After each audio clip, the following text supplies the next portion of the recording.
تشاهدون قنوات عصام عقيل على المواقع التالية: يوتيوب، وفيسبوك، وثريدز، وتيك توك، وانستغرام، وواتساب بنفس الاسم عصام عقيل.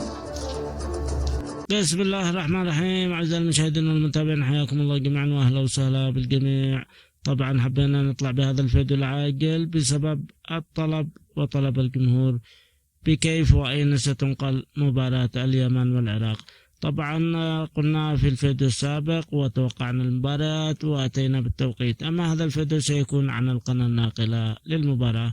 طبعا هنالك قناة واحدة فقط وهي القناة الرابعة العراقية. طبعا هي التي ستنقل المباراة بشكل عام، وهنالك مواقع من خلال الفيسبوك أو اليوتيوب.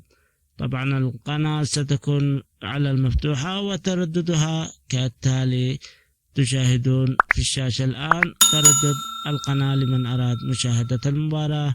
مباراة اليمن والعراق طبعا هي مباراة ودية، استعداد للتصفيات القادمة في شهر 9.